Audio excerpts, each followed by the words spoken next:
दीद नाजरीन, हमारी दुनिया तरह तरह की मिस्ट्रीज से भरी हुई है। ये मिस्ट्रीज कुछ ऐसे वाकयात, ऐसे इंसिडेंट्स या फिर ऐसी डिस्कवरीज की वजह से पैदा होती हैं जिन पर यकीन लाना इंसानी दिमाग के बस की बात नहीं होती।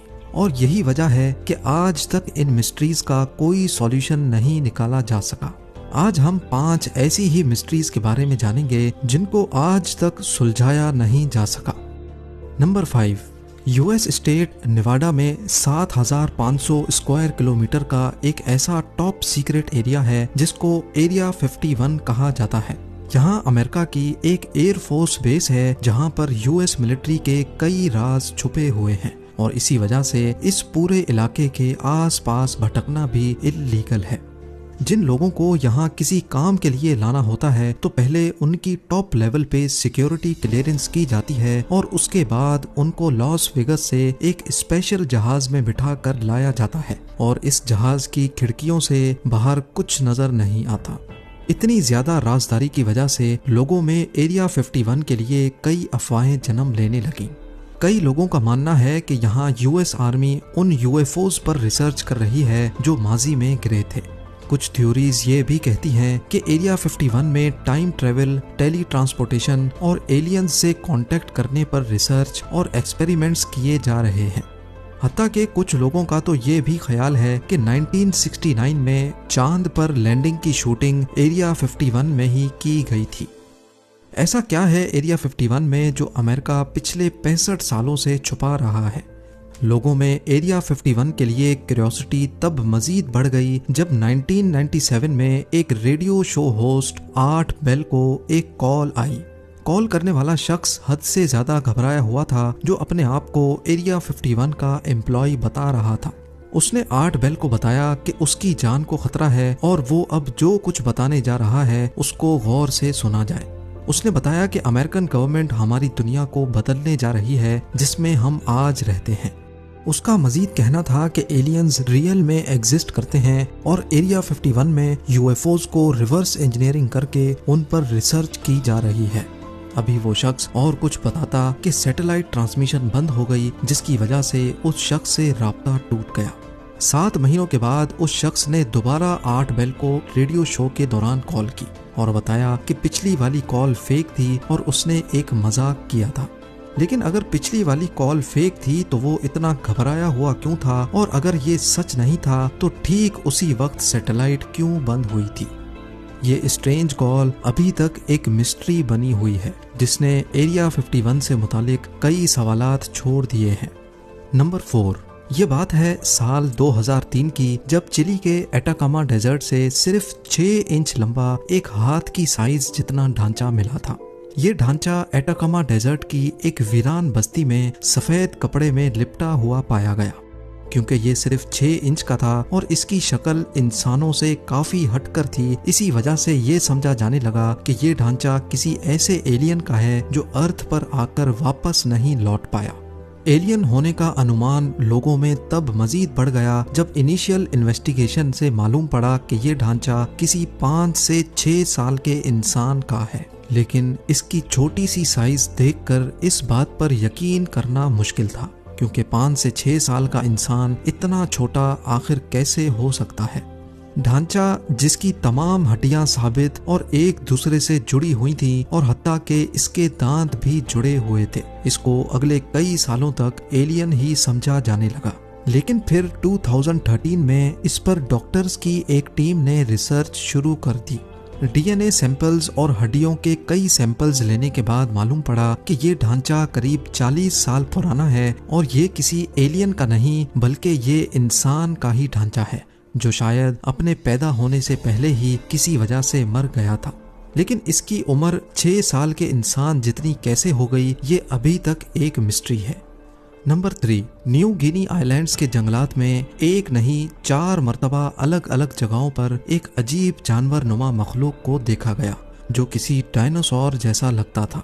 इंडिपेंडेंट न्यूज़पेपर पीएनजी की खबर के मुताबिक दिसंबर 11, 1999 को लेक मर्री में कुछ कश्ती सवारों ने एक देव नुमा जानवर को लेक में चलते हुए देखा जिसको उन्होंने डायनासोर जैसा बयान किया। उसके अगले ही दिन एक चर्च के पादरी ने अपने एक साथी के साथ जंगल में वैसा ही एक जानवर देखा।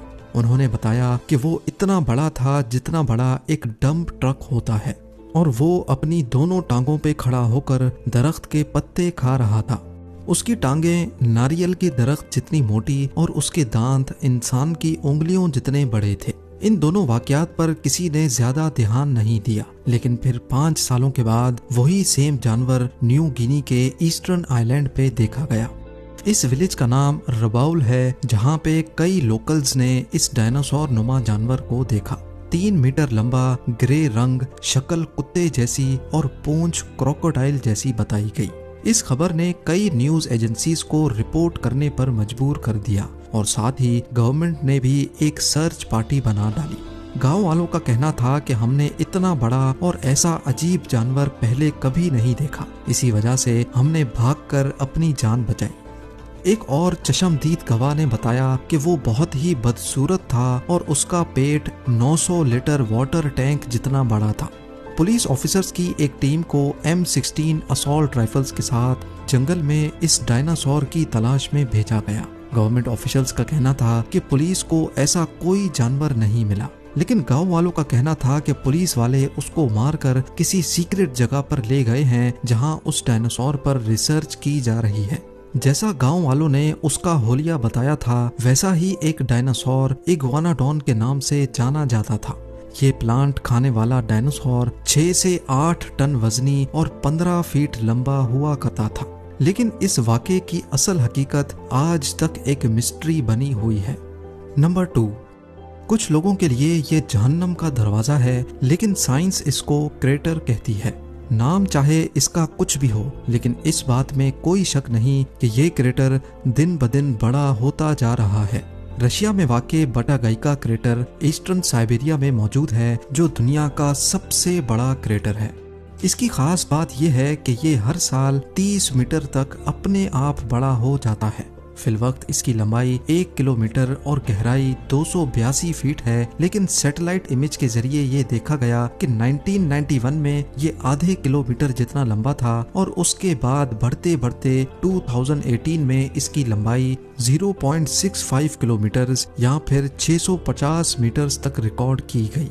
लोकल्स का मानना है कि इस क्रेटर के अंदर से अजीब अजीब आवाजें सुनाई देती हैं, जैसा कि कुछ गलत होने वाला है, और इसी वजह से इसका नाम जहन्नम का दरवाजा या फिर डोर टू हेल रख दिया गया है। लेकिन साइंसदानों का मानना है कि ग्लोबल वार्मिंग की वजह से अर्थ का ये हिस्सा मेल्ट हो रहा है, जो पिछले लाखों सालों से फ्रोजन कंडीशन में था। पर आज भी इस क्रेटर को बड़ी खौफ की निगाहों से देखा जाता है। और अब नंबर 1, 1920 में एक कमर्शियल जहाज पेरू के ऊपर से गुजर रहा था, तभी पायलट ने जमीन पर अजीबो गरीब फिगर्स बनी हुई देखी। ये फिगर्स जमीन के इतने बड़े एरिया पर फैली हुई हैं कि जमीन पर रहकर इनका अंदाजा लगाना नामुमकिन है।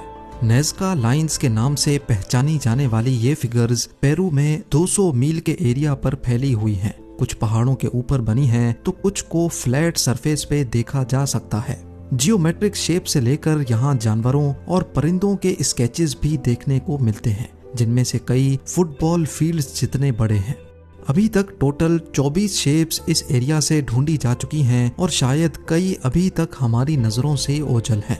आर्कियोलॉजिस्ट का मानना है कि इनमें से कई स्केचेस को 2 से 2,500 साल पहले बनाया गया था, लेकिन इनको बनाने का मकसद क्या था ये अभी तक किसी को भी सही से मालूम नहीं है। और हैरान करने वाली बात तो ये है कि इतने पुराने स्केचेस आज तक नहीं मिट पाए।